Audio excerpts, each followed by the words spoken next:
ኦ ወይኔ የምር ማለት ነው። ዘመናዊ ጠለፋ ተመልከቱልኝ እንዴ!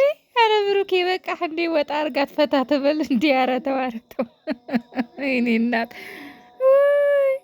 አረ ሀይሚዬ የሚገርመው ነገር ማለት ነው ተመችቶሻል፣ ወደሽዋል፣ ግን ደግሞ ማመን አልፈለግሽም አይደለ? በቃ ወደሽዋል። ከብሩኬ ጋር አንድ ቤት ውስጥ አስባችሁታል?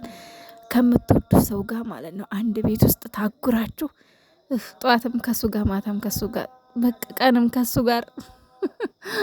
አይ ለማንኛውም ማለት ነው ሀይሚዬ እንደ ወደድሽው ፊትሽ ይነበብብሻል።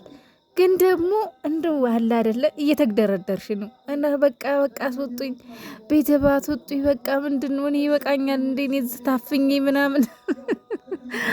እኔ ቆንጆ ይኸውልሽ አንቺን ትንሽዬ እንኳን ከፋ ብሎሽ ብናይ አው ዝም አንልም ነበር። ነገር ግን እያየን ያለው ነገር የአንቺን ምቾት፣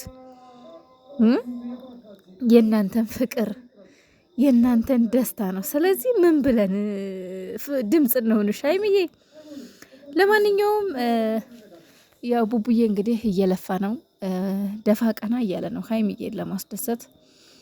ሀይሚዬም ያው ደስተኛ ናት፣ እግዚአብሔር ይመስገን።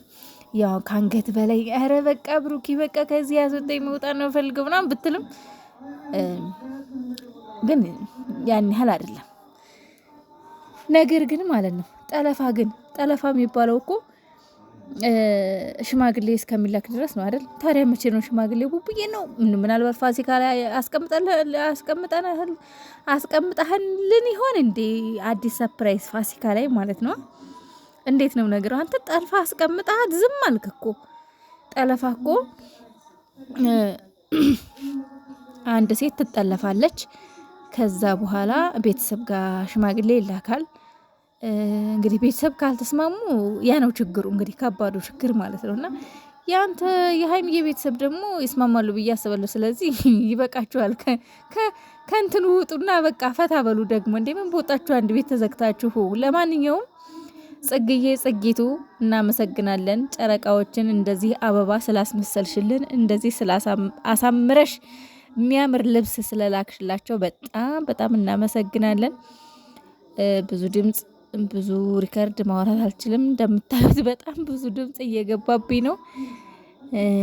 ሰሞኑን ያው ነገ በዓል አይደለ? በጣም አጠገባችን መስጊድ አለና አላሁ አክበር እያለ ነው እና ድምጽ በጣም እየገባብኝ ነው። ነገ በደንብ አወራበታለሁ። በጣም ብዙ የሚወራ ነገር አለ፣ ደስ የሚል ነገር። ሀይሚዬ ምግብ ሰራች ዛሬ፣ ተጎራረሱ፣ በሉ፣ በቃ ደስ የሚል ጊዜ አሳለፉ። ግን በጣም ነው የሚያምሩት። የምር በጣም ነው ደስ ያለኝ ዛሬ። እግዚአብሔር ይመስገን፣ ፈጣሪ ይመስገን።